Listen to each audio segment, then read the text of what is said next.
నమస్తే, welcome to చిత్రసీమ. ఈరోజు టాలీవుడ్లో ఉన్న కొన్ని ఇంట్రెస్టింగ్ టాపిక్స్ మీద మాట్లాడడానికి అనలిస్ట్ భారద్వాజ్ గారు సిద్ధంగా ఉన్నారు. వారితో మాట్లాడేద్దాం. Hello sir. Hello sir, Lavanya Raj Tarun issue మళ్ళీ రేజ్ అవుతున్నట్లుగా కనిపిస్తోంది. తనైతే దీక్షకు కూడా దిగుతాను అనే పరిస్థితికి వచ్చింది. ఇది ఎక్కడ తెవలట్లేదు, ఎందువల్ల అంటారు ఈ ఇష్యూ? అంటే ఇది యాక్చువల్గా ఫైనాన్షియల్ డిస్ప్యూట్ అనేది నా అభిప్రాయం. అంటే వీళ్ళిద్దరూ కలిసి 7 సంవత్సరాలు ఉన్నానని అతను అంటున్నాడు, 12 సంవత్సరాలు కలిసి ఉన్నామని అమ్మాయి అంటుంది. కానీ కలిసి ఉన్నాం అనేది అడ్మిట్ చేస్తున్నారు ఇద్దరు. 7 ఏళ్ళు అనుకున్నప్పటికీ 7 ఏళ్ళు కలిసి ఉన్న టైంలో ఇద్దరూ కలిసి కొంత ప్రాపర్టీ ఏదో అక్వైర్ చేసుంటారు. బహుశా వాళ్ళు ఉంటున్నటువంటి విల్లా కావచ్చు, అలాగే ఇంకా ఇతర ఇంకెక్కడైనా ఏమైనా కొనుంటారేమో తెలియదు. రెండోది, ఆవిడ ఇంకొక మాట అంటోంది ఇప్పుడు కొత్తగా, అతనికి 2 ఏళ్ళు సినిమాలు లేవు, ఆ టైంలో దాదాపు 70 లక్షలు అతను వాడాడు అని. అంటే తన పెళ్లి కోసం తన తల్లిదండ్రులు ఇచ్చినటువంటి అమౌంట్, అంటే వాళ్ళు ఉంచినటువంటి అమౌంట్ని ఇతను వాడేసుకున్నాడు అని కూడా చెప్తోంది. 70 lakhs అనే మాట చెప్పింది ఆవిడ. అలాగే నిన్న బాంబేలో ఒక ఇష్యూ జరిగింది. ఈవిడ తన తండ్రితో కలిసి బాంబే వెళ్ళి నేరుగా మాల్వి మల్హోత్రా స్టే ఉంటున్నటువంటి అపార్ట్మెంట్కి వెళ్ళి అక్కడ గొడవ చేసింది. అక్కడ ఒక ఇష్యూ జరిగింది, వీడియోలు తీశారు. ఆ వీడియోలు బయటకు వచ్చినాయి, సోషల్ మీడియాలో సర్క్యులేట్ అయినాయి బాగా. అక్కడ తండ్రి ఈవిడ ఇద్దరు వాళ్ళతో ఘర్షణ పడ్డారు, మాల్వి మల్హోత్రా ఫ్యామిలీతోనే. రాజ్ తరుణ్ ఉన్నాడు అక్కడ.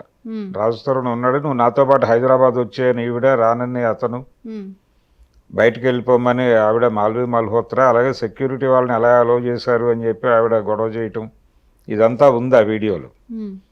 దీనిలోకి బాంబే పోలీసులు కూడా ఇన్వాల్వ్ అయ్యారు. అయ్యి మీరు పర్సనల్గా కూర్చుని తేల్చుకోండి ఈ విషయాన్ని అని చెప్పి వాళ్ళు పంపించేశారు వాళ్ళని. అక్కడి నుంచి తిరుగు ప్రయాణంలో ఉండగా ఆవిడని సంప్రదించే ప్రయత్నం చేశారు మీడియా ప్రతినిధులు, ఈ వీడియోలు బయటకు వచ్చిన నేపథ్యంలో.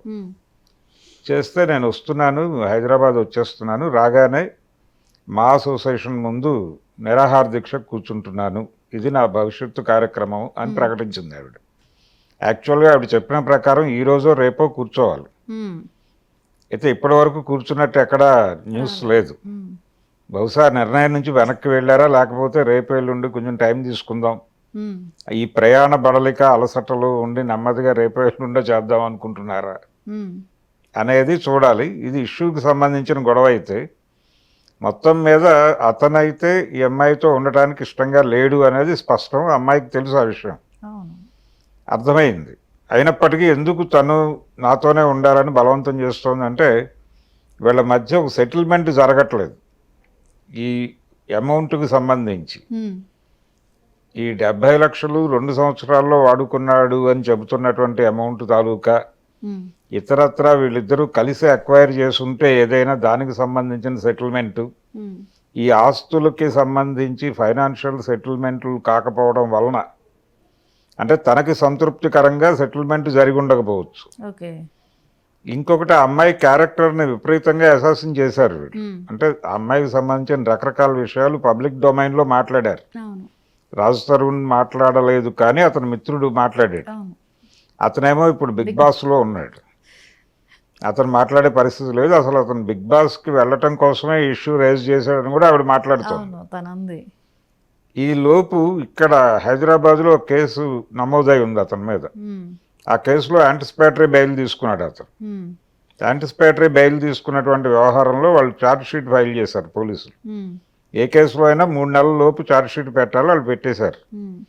ఆ ఛార్జ్ షీట్లో మేము ఎంక్వైరీ చేసాం, ఈ పిటిషన్ కంప్లైంట్ వచ్చిన తర్వాత ఎంక్వైరీ చేస్తే వీళ్ళిద్దరూ కలిసి ఉన్నారు అక్కడ అనేది ఆ చుట్టుపక్కల వాళ్ళు చెప్పారు అనేది నిర్ధారించారు పోలీసులు. లేదని వాళ్ళు అంటలేదు, కలిసి ఉన్నామనే చెప్తున్నారు. కాబట్టి అది పెద్ద విషయం కాదు అని రాజ్ తరుణ్ తరఫున ఈ కేసులో కంటెస్ట్ చేస్తున్నటువంటి లాయర్ ఆయన చెప్తున్నాడు. అయితే టోటల్ వివాదం చూస్తే ఇది ఆర్థిక పరమైనటువంటి గొడవ అనేది అర్థమవుతోంది. సెటిల్మెంట్ జరగటం లేదు. ఇప్పుడు ఈ కోర్టులో ఏం చెప్తారు ఆ కేసు ప్రొసీడింగ్స్ జరుగుతాయి. ఇప్పుడు ఇమ్మీడియట్గా రాజు తరుణ్కి ఈ కేసు నుంచి వచ్చే నష్టమేం లేదు, అవును. వాయిదాలకు హాజరవుతాడు అంతే. ఉమ్, ఛార్జ్ షీట్ పెట్టారు కాబట్టి వాయిదాలకు హాజరవుతాడు. వాయిదాలకు వెళుతున్న క్రమంలో అది ట్రయల్ జరుగుతుంది. ఉమ్, ఎవరైతే విట్నెసెస్ చెప్పారో వాళ్ళందరూ వచ్చి కోర్టులో సాక్ష్యం చెప్తారు. ఉమ్, కోర్టు ఈ సాక్ష్యాలన్నీ పరిగణించిన తర్వాత ఏం జడ్జిమెంట్ చెప్తుంది అనేది అది చాలా లాంగ్ ప్రొసీజర్. ఉమ్. అది జరుగుతుంది ఎలాగూ ఇంకో కొంతకాలం అయితే ఈ ఎపిసోడ్స్ అలా నడుస్తూనే ఉంటాయి. నడుస్తుంది. అయితే ఈలోపు ఈవిడ ఎందుకు ఇంత తొందరగా మా అసోసియేషన్ ముందు నిరాహార దీక్ష చేస్తాను ఇవన్నీ మాట్లాడుతోందంటే ఉమ్, తను తొందరగా సెటిల్ చేసి బయటపడాలి అనేటువంటి ఆతృత కనబడుతోంది. ఈ Okay. బాంబే వెళ్ళి అటాక్ చేయటం, ఉమ్, ఈ మొత్తం ఎపిసోడ్లో తన డిమాండ్ ఏదో ఉంది ఉమ్, వాళ్ళిద్దరి మధ్య. అంటే ఒక మాట తొలి రోజుల్లో బయటకు వచ్చింది 5 కోట్లు అని. ఉమ్, ఒక 5 కోట్లు డిమాండ్ చేస్తోంది ఆ అమ్మాయి, ఇతను ఇవ్వటానికి సిద్ధపడుతున్నాడు, ఇలాంటి వార్తలు సర్క్యులేట్ అయినాయి. ఉమ్, ఒకవేళ అదే నిజమై అలాంటి ఏదైనా ఫిగర్ వాళ్ళ మధ్య ఉండి అది సెటిల్ కావట్లేదు అనే ఉద్దేశంతో తొందరగా చేయటం కోసం, ఉమ్, ఇది తాత్సారం చేసే కొద్దీ డైల్యూట్ అయిపోతుంది విషయం అనేది లైవ్లో ఉంచడం కోసం ఓకే.